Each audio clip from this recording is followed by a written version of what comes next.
Welcome to the latest Motley Fool scoreboard. I'm on Inchakavaloo. We've got longtime fools Travis Hoyam and Lou Whiteman giving a 1 to 10 rating to IBM spinoff and Moneyball Rec, Kyndryl, ticker symbol KD.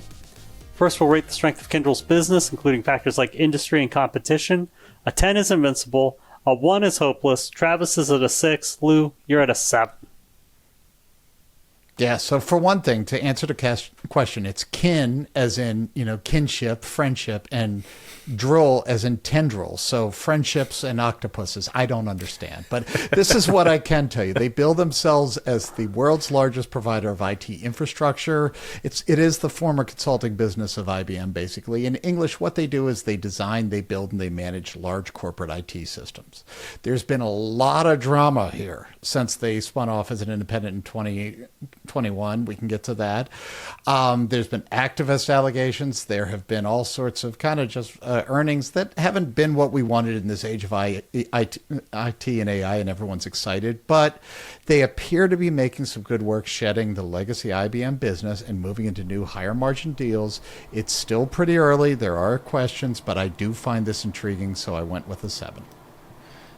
Yeah, I'm just slightly lower here. There should be tailwinds behind the business. I think this is what, you start to look at it and you think all of the spending that's going on in IT and AI, they're not really benefiting from that because their revenue is down, but operating margins are up. So I don't want to go too low because it does seem like the business is turning around and starting to head in the right direction.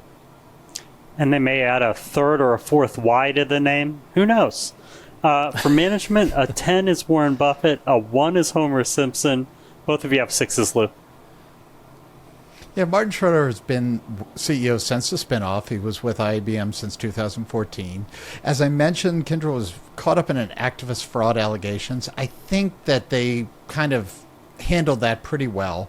But there is some criticism to throw here because I think they were a little naive or a little short on how they were kind of reporting how they were set up, that left them open to attack. The good news is they fixed it, but there were hopefully lessons learned there. Overall, I grade him as a fine, so that's a 6.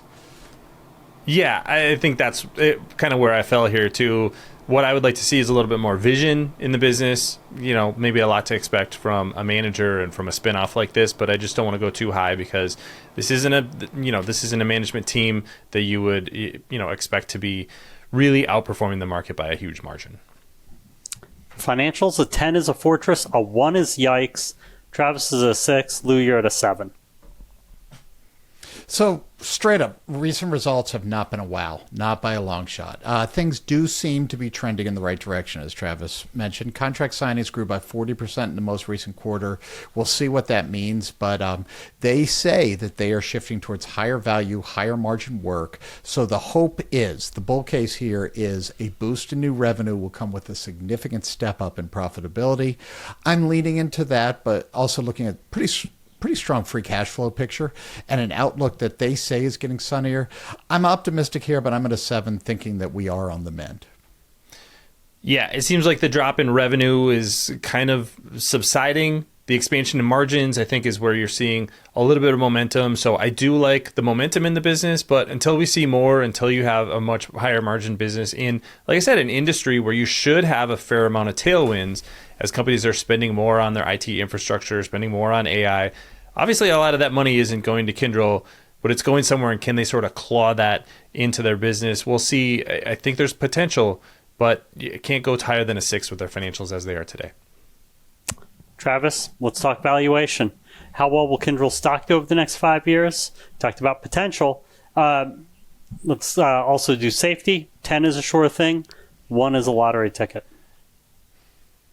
Yeah, I actually went pretty high on the return expectations, 10 to 15%. That's because I think the valuation is pretty good. And if they pull off this turnaround, forward price earnings multiple is just 11.5. That said, got to go pretty low on the safety score, went with a 5. So this is a potential for value opportunity combined with some optionality. But, this could be potentially a very binary outcome. Yeah, and I'm leaning in. I'll admit it. I'm at 15% plus. I think there is a there. I think there is something here. You're getting a pretty reasonable valuation. At last I looked, 13 times forward earnings. My hope is that what their narrative that they're telling us is true, that we see higher margin business flow through, nice top and bottom line growth. If so, I think this is easily a market beater. Safety, I'm only at a 3 because, guys, I just gave you a lot of ifs and a lot can go wrong. This could just end up being, I'm wrong. Thank you to both Lou and to Travis. They've given Kyndryl an overall score of 6.4 out of 10. But as Lou said, they're possibly interesting.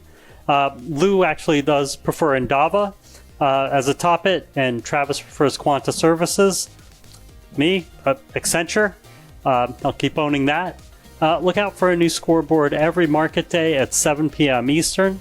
Next up is Elf Beauty. Till then, Fool on.